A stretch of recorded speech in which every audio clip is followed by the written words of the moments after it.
Hello students, today in a paper Labor Laws with paper code BBS07, we are going to cover the topic of third unit, that is the Trade Union Act 1926. The topic is discussion and returns. I am Ragini Dikshit, working as Assistant Professor, School of Management, BBD University. Now, the contents of this presentation are introduction, trade union finance and funds, from where the trade unions get their finance and funds, what are the returns they have to file, then we will study the various cases based on immunities available to a registered trade union, then dissolution of trade unions, appeal, and finally the conclusion. Introduction. Trade union, as we know, is a voluntary organization of workers relating to a specific trade, industry, or a company, and formed to help and protect their interest and welfare by collective action. So, trade union is a voluntary organization. Means voluntarily these workers come to form any organization. Generally, these workers belong to a specific trade, industry, or company, and it is basically formed to help and protect their interest and welfare by taking collective action, that is working in collection. Trade unions are the most suitable organizations for balancing and improving the relations between the employees and the employer. They are formed not only to cater to the workers' demand but also for imparting discipline and inculcating in them the sense of responsibility. Now, the aims of trade unions are to secure fair wages for workers and improve their opportunities for promotion and training. To secure fair wages so that the workers get the fair wages and improve their opportunities for promotion and training. To safeguard security of tenure and improve their condition of services. Then improve working and living conditions of workers. Then trade union also work for providing educational, cultural and recreational facilities to its member, then facilitate technological advancement by broadening the understanding of the workers.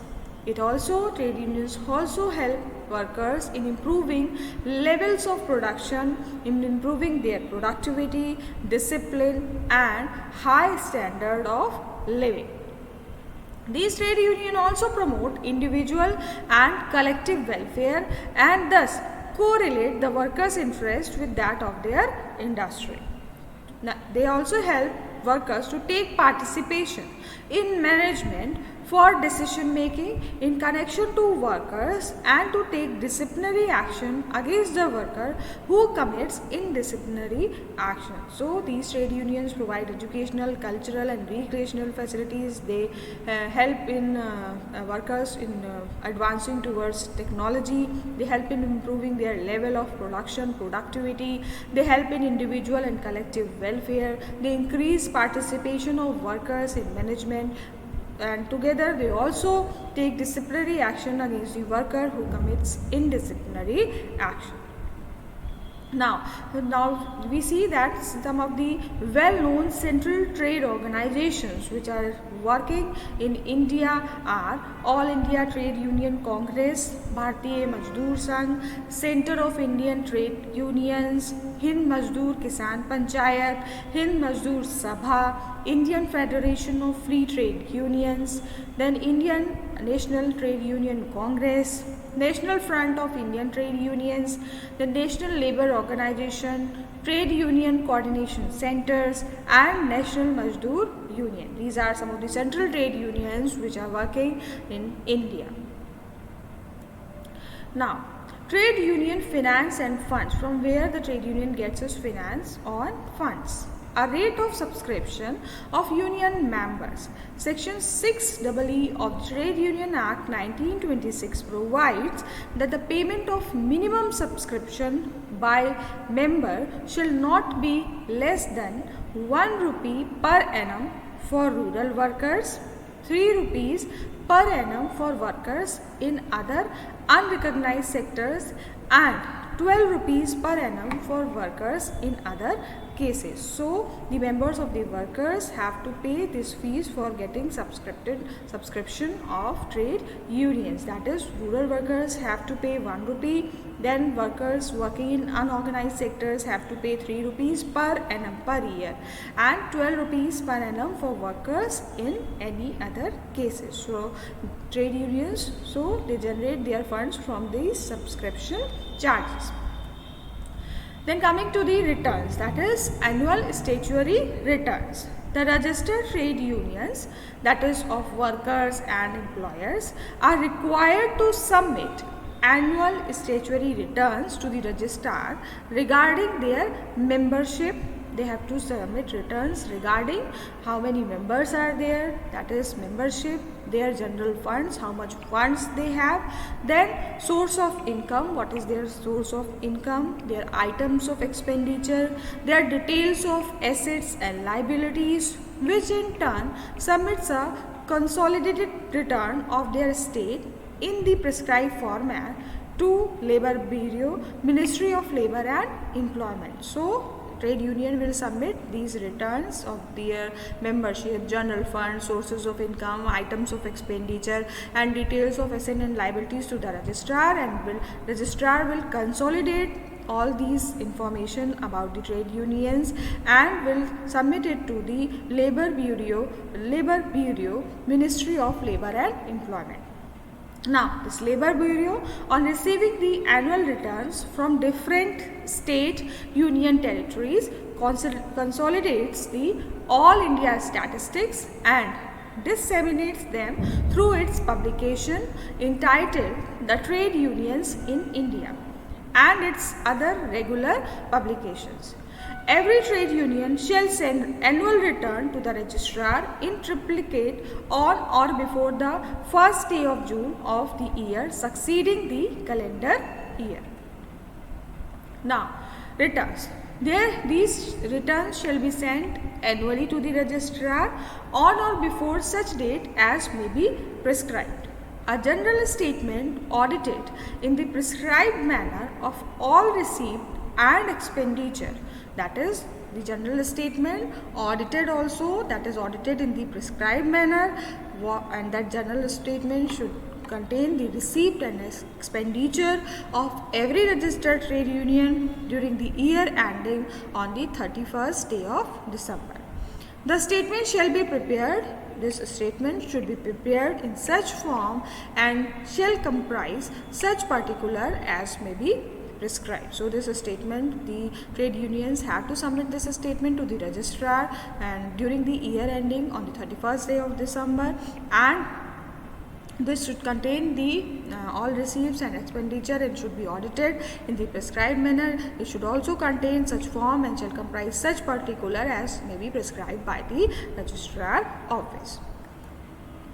Together with the general statement, there shall be sent to the registrar a statement showing all changes of office bearer, if there is any change in the office bearer of the trade union during the year to which the general statement refers. It should also be accompanied with the annual returns. A copy of the rules of the trade union corrected up to the date of the dispatch thereof to the registrar, as well as it should also contain a copy of the rules of the trade union which is recently corrected, that is corrected up to the date of the dispatch thereof to the registrar, and it is dispatched to the registrar. Now coming to chapter 4, that is regulations. Power to make regulations. Section 29 tells us the power to make regulation. Who has the power? The appropriate government may make regulations for the purpose of carrying into effect the provisions of this act. In particular and without prejudice to the generality of the foregoing power, such regulations may provide for all or any of the following matters, namely the manner in which trade union and the rules of the trade union shall be registered and the fees payable on registration. So appropriate government has the power to make rules regarding the manner and in which the trade union can get registered and the rules of the trade unions and the fees payable on registration. The transfer of registration in the case of any registered trade union which has changed its head office from one state to another, the manner in which and the qualification of person by whom the accounts of registered trade union or of any class of such union shall be audited, the conditions subject to which inspection of documents kept by registrar shall be allowed, and the fees which shall be chargeable in respect of such inspections, and any matter which is to be or may be prescribed. So the government can make rules regarding such manners, like for example the manner in which trade unions can get registers, and the rules of the trade union, and the fees which should be payable, which should be paid by the trade unions. Then the transfer, if the trade union wants the transfer of registration from one state to another, what rules regulation it has to follow, the manner in which the qualification of person by whom the accounts of registered trade union or of any class of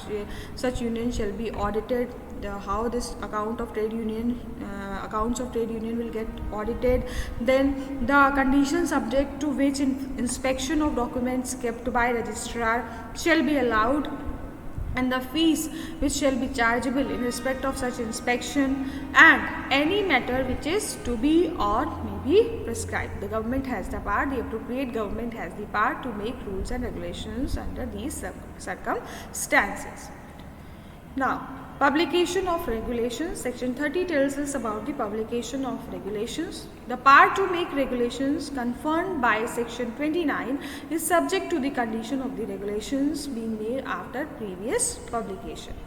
Now, date to be specified in accordance with Clause 3 of Section 23 of the General Clause Act 1897, as that after which a draft of regulations proposed to be made will be taken into consideration, which consideration shall not be less than 3 months from the date on which the draft of the proposed regulation was published for general information. So, the draft of regulation proposed to be made will be taken into consideration shall not be less than 3 months from the date on which the draft of the proposed regulation was published for general information.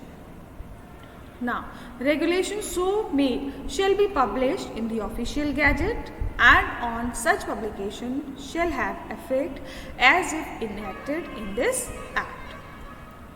Now, failure to submit returns, that is, if trade union fails to submit its returns.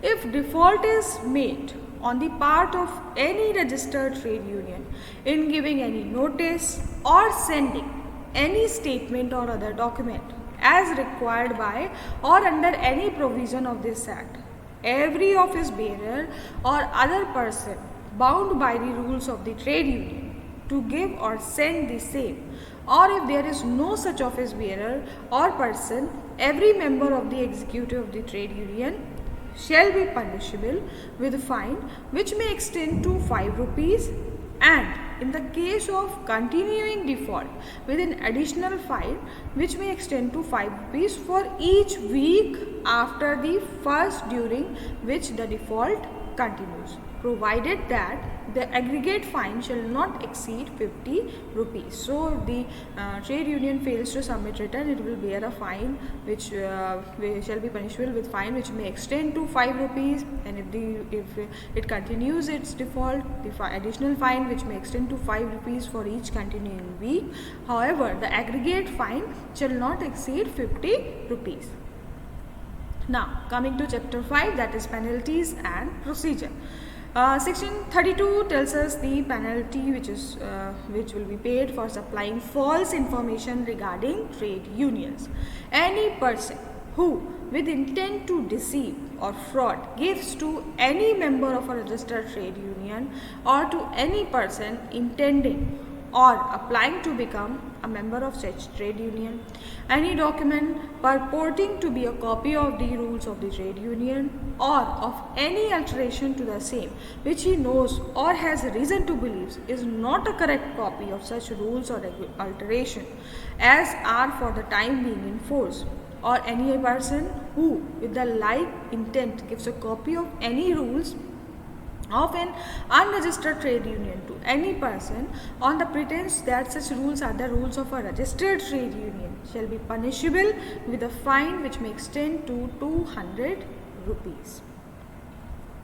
Any person who willingly makes or cause to be made any false entry in or any omission from the general statement required by section 28 or in or from any copy of rules or of alteration of rules sent to the registrar under that section shall be punishable with a fine which may extend to 500 rupees.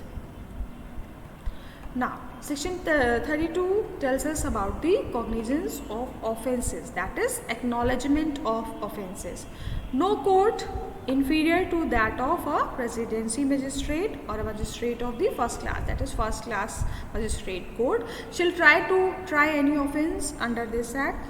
No court shall take cognizance, acknowledgement of any offence under this act unless complaint thereof has been made by or with the previous sanction of the registrar, or in case of an offence under section 32 by the person to whom the copy was given within 6 months of the date on which the offence is alleged to have been committed. So it has the offence, whatever it has been committed, it has been approved, it should be approved by the registrar, then only it can the person can apply in the court, and the person to whom the copy was given, that is false statement was provided for the trade union, then he can apply within 6 months of the date on which the offence is alleged to have been committed.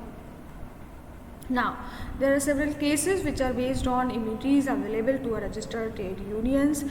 Section 70 tells us various immunities from liability in case of criminal conspiracy under section 120B of Indian Penal Code committed by an office bearer or a member. However, this immunity is partial in the sense that it is available only with respect to the legal agreement created by the members of the for the furtherance of valid objects of a trade union as described in section 15 of the act. We have discussed these immunities available to register the trade unions in our previous presentations. The immunity cannot be claimed for an act that is an offence. Registered trade union have certain rights to do in furtherance of their trade disputes, such as calling for a strike and persuading members, etc.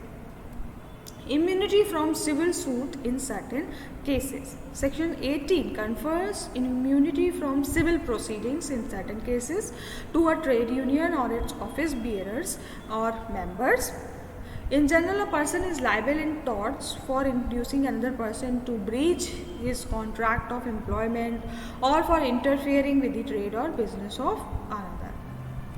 However, a trade union, its officer and its member are immune from this liability provided that such an inducement is in contemplation or furtherance of a trade dispute. Further, the inducement should be lawful, and there is no immunity against violence, threats or any other illegal means.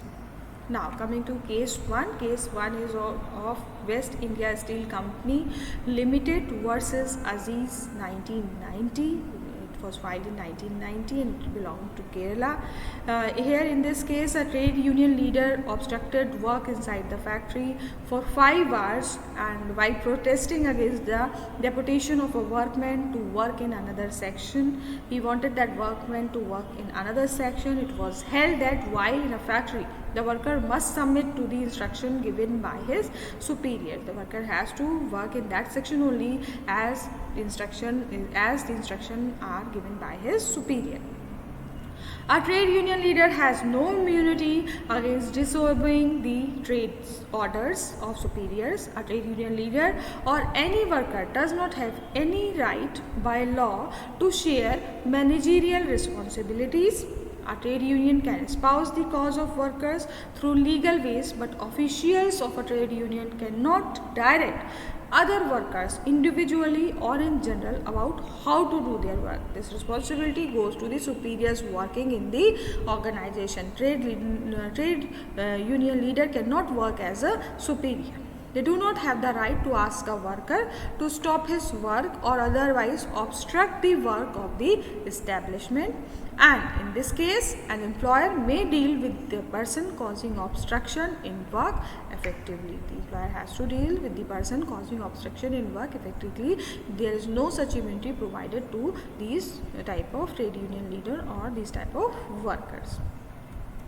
Then case 2 is of P. Mukundan and others versus Mohan Candy Pavitran 1992, and it belonged to Kerala. And in this case it was held that strike per se is not an actionable wrong, and further it was held that the trade union, its officers and its members are immune against legal proceedings linked with the strike of workmen by the provisions of section 18. They can go on strike for the benefit of the trade union. The strike cannot be considered as illegal. Then case 3, coming to the case 3, belongs to Simpson and Group Companies, Workers and Staff Union versus Emco Batteries Limited 1992, Karnataka. In this case it was held that physical obstruction of movement of management officials, contractors, goods or vehicles carrying raw material is not a trade union right or a fundamental right under Act 19. Immunity under section 18 cannot be claimed for such activities. Right to picket is a very intangible right, and it extends only up to the right of free movement of others. The methods of persuasion are limited to oral and visual and do not include physical obstruction of vehicles or persons. So, these trade union workers cannot physically obstruct any vehicle or persons. There is no such immunity provided to them. Then coming to enforceability of agreements, section 19, in India an agreement in restraint of trade is void as per section 25 of the Indian Contract Act. However, such an agreement between trade union member is neither void nor voidable. It is important to note that this right is available only to registered trade union. An unregistered trade union must follow the principles of general contract law. That is, according to section 19, in India an agreement in restraint of trade is void.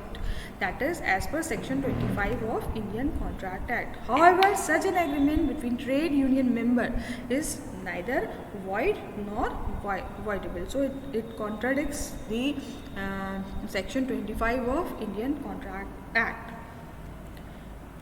Then coming to the dissolution of trade unions, when a registered trade union is dissolved, notice for the dissolution signed by 7 members and by the secretary of the trade union shall within 14 days of the dissolution be sent to the registrar. So, for dissolution of trade union, the trade union members want to dissolve a particular trade union, they have to give a notice, and that notice for dissolution should be signed by 7 members and by the secretary of the trade union, and it should reach the registrar within 14 days of the dissolution, and shall be registered by him. That is, registrar should get the notice registered and shall be registered by him if he is satisfied that the dissolution has been effected in accordance with the rules of the trade union,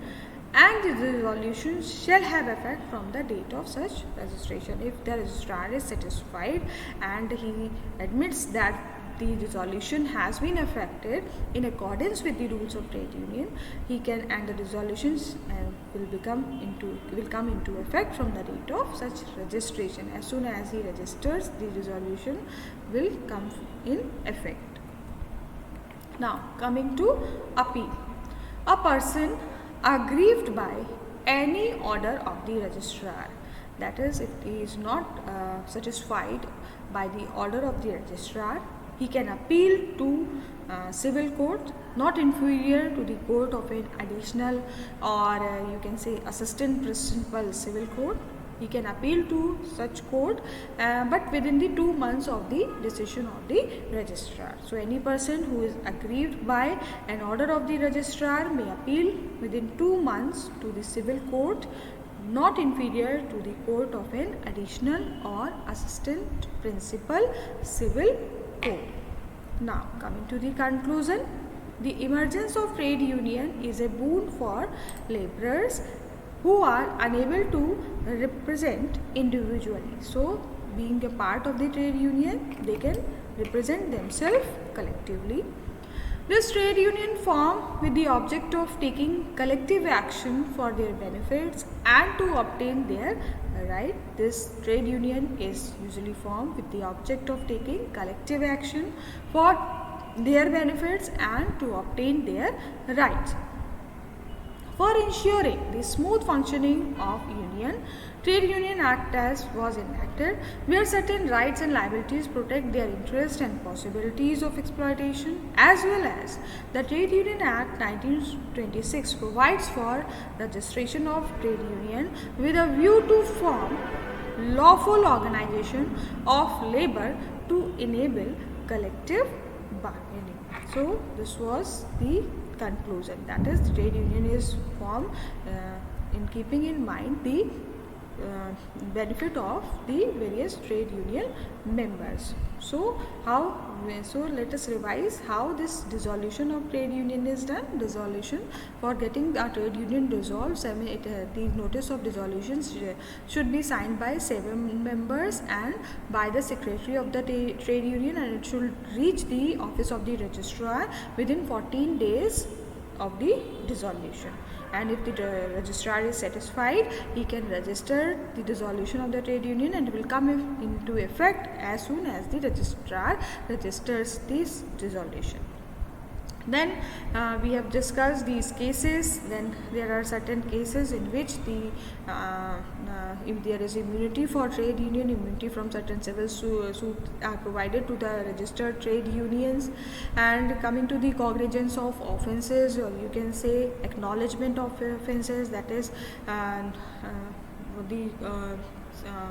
cases regarding trade unions can be acknowledged only by the courts of presidency magistrate, or a magistrate of the first class shall try an offence under this act.